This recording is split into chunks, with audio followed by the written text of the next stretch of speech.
Hey guys, it's Anthony Bandiero here, attorney and senior legal instructor for Blue to Gold Law Enforcement Training, bringing another Roadside Chat. And we're on the road. I'm actually broadcasting from Florida right now at Dog, the Bounty Hunters podcast. This is actually his son, Garry. How are we doing? I'm doing good. How are you doing? Good. And you're a cop in Alabama. That's right. And so you do interdiction.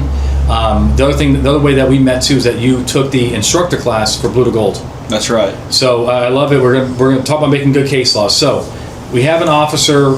He moved from Southern California. He was a cop in Southern California. He was a SoCal cop. He moved to North Florida. Okay. He might be near us right now. Okay. Yeah. So we see a lot of cops doing this, right? You know, you want a taste of freedom, right? Yeah. Get out of the Communist Republic of California. And so he's now a cop here. But here's the thing. He took with him a habit that he has. And you're going to tell me if it's a bad habit. He took with him a habit of, they call it curbing people. Mm-hmm. So basically, during a pedestrian stop, a bicycle stop, a vehicle stop, they'll oftentimes just have the guy sit on the curb while they conduct their business. Now, this agency that he's with now, I don't know who it is, but in North Florida, they're not used to this, right? They're not used to curbing people, right? It's just, and maybe you don't do that really that often where you're from. Mm-hmm. And so the agency is like, hey, you know, like they feel like maybe they're pushing it with these detentions. Maybe it's an unreasonable seizure.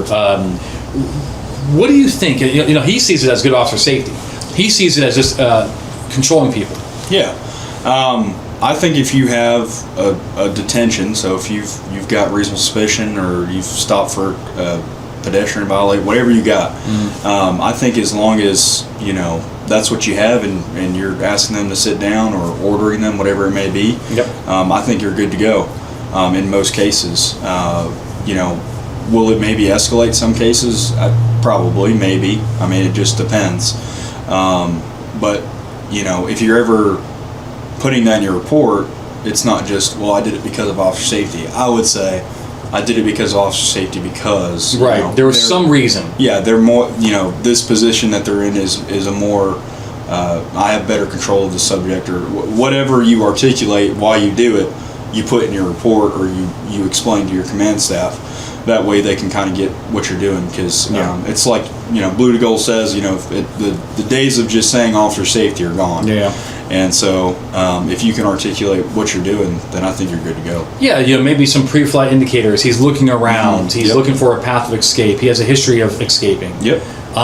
You know, maybe he, you know, he's you get him out of the car and he's like, you know, he's argumentative even before you put him on the curb.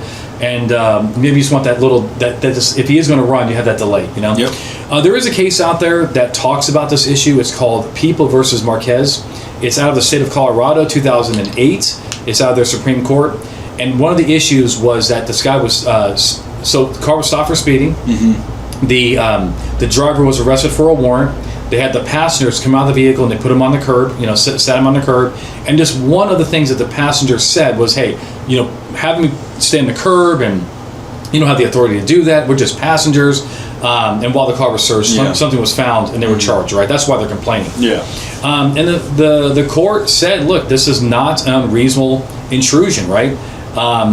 They said that the police detained Marquez during the search, but this was not an unreasonably intrusive detention of putting on the curb of his person in violation of a reasonable expectation of privacy. So they're looking at it as a privacy interest. But regardless, the people are detained, seized under the Fourth Amendment, right, during a traffic stop, even passengers. Yep.